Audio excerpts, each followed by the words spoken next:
చిన్న కమతాల రైతులు ఎక్కువయ్యారు. వరి సాగుపై ఆధారపడితే ఆదాయం సరిపోక ఇతర పనులతో కుటుంబాన్ని వెళ్లదీయాల్సి వస్తుంది. ఈ నేపథ్యంలో వ్యవసాయ శాఖ సమీకృత వ్యవసాయాన్ని ప్రోత్సహిస్తోంది. ఈ విధానంలో వరితో పాటు చేపల పెంపకం చేపట్టవచ్చు. మెట్ట పంటలను గట్లపై సాగు చేయవచ్చు. వరి కంటే 3 నుంచి 4 రెట్ల ఆదాయం పొందవచ్చు.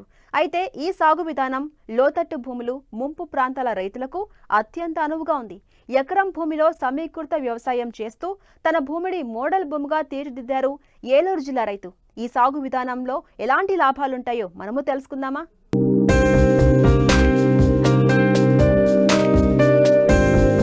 చిన్న సన్నకారు రైతులు కేవలం వరి సాగుపై ఆధారపడితే కుటుంబం గడవని దుస్థితి నెలకొంది. ఎకరం 2 ఎకరాల భూమి ఉన్న రైతుకు ఏడాదికి 15 నుండి 40 వేల ఆదాయానికి మించడం లేదు. దీంతో పక్క భూములను కౌలుకు తీసుకోవడం లేదా ఇతర పనులతో కుటుంబాన్ని నెట్టుకురావాల్సి వస్తోంది. ఈ నేపథ్యంలో వ్యవసాయ శాఖ ప్రకృతి వ్యవసాయ విభాగం ఆధ్వర్యంలో సమీకృత వ్యవసాయాన్ని ప్రోత్సహిస్తున్నారు. ఈ విధానంలో ఎకరంలో వరితో పాటు పొలం చుట్టూ కందకం తవ్వి చేపలను పెంచవచ్చు. అలాగే గట్లపై కూరగాయలు, పండ్ల మొక్కలు నాటి సంవత్సరం పొడవునా తమ కుటుంబ అవసరాలు తీర్చుకోవడంతో పాటు అదనపు ఆదాయం పొందవచ్చు.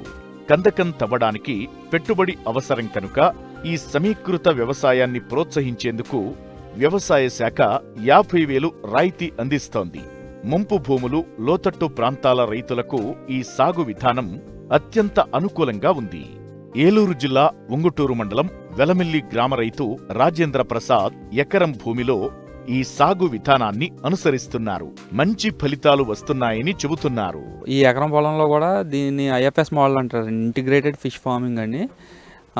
దీంట్లో మనకి మొదటగా ఫస్ట్ వచ్చేసి ఒక 1/2 ఎకరంలో వరి అనేది ఉంటుందండి. తర్వాత వరి చుట్టూత చెరువు అనేది ఉంటుందండి, ట్రెంచ్. తర్వాత గట్ల మీద హార్టికల్చర్ క్రాప్స్ వేసుకోవడం జరిగిందండి ఒక 20 సెంట్లో. అయితే ఇప్పుడు ఈ ప్యాడీ వచ్చేసి మేము కూచిపటాలియా ఓడవడం జరిగిందండి. 1:1 లైన్ ఊడిపు ఓడవడం జరిగిందండి కూచిపటాలియా. అయితే మేము ఈ వరికి మేము వీడి మేనేజ్మెంట్ కూడా మేము వీడర్ ద్వారాగా చేస్తామండి, మనుషులతో కాకుండా మాకు తక్కువ ఖర్చులు అయ్యేలాగా.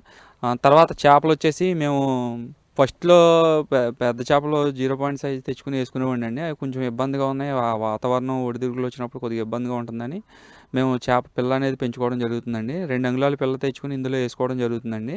ఇది 2 అంగుళాల పిల్ల కూడా మేము ఒక 40 డేస్లో మేము వేరుశనగ చెక్క, అలాగే ఘన జీవామృతం కూడా ఇచ్చుకోవడం జరుగుతుందండి. ఒక 40 డేస్ తర్వాత హార్వెస్ట్ చేసుకుని మళ్ళీ తెచ్చుకుని మళ్ళీ వేసుకోవడం జరుగుతుందండి. అలాగే ఎవ్రీ 40 డేస్కి మేము ఈ చేప పిల్ల అనేది హార్వెస్టింగ్ చేసుకోవడం, మళ్ళీ తెచ్చుకుని మళ్ళీ వేసుకోవడం అలా చేయడం జరుగుతుందండి. అలాగే ఇంకా గట్ల మీద వచ్చేసేసరికి మేము ఆదాయ వనరుల కింద మేము బొప్పాయి, అరటి, అలాగే వెజిటేబుల్స్ అండి, 4-5 రకాలు తగ్గకుండా వెజిటేబుల్స్ కూడా పెట్టుకోవడం జరిగిందండి. ఇవి మేము మాకు ఇంట్లోకి వాడుతున్నాం, అలాగే ఆదాయ వనరుల కింద ఉన్నాయండి.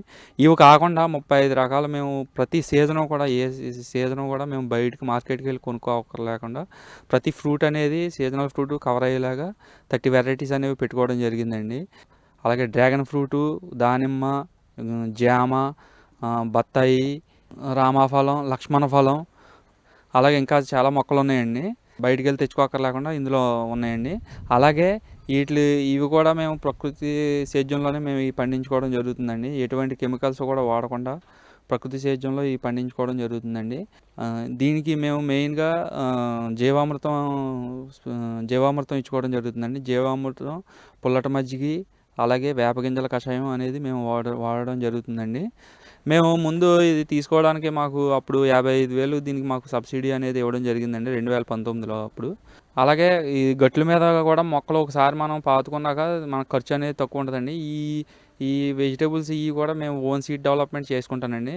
చిన్నది నర్సరీ, నేను నా పొలానికి సరిపడగా నర్సరీ నేనే పెట్టుకోవడం జరిగిందండి. ఆ మొక్కల ఖర్చు కూడా నాకు తక్కువగా ఉంటుంది. అలాగే ఇన్పుట్స్ కూడా మేము తెచ్చేది బెల్లం ఒకటే బయట తెస్తానండి, మిగతా అన్నీ కూడా ఇక్కడే మేము ప్రిపేర్ చేసుకోవడం జరుగుతుందండి.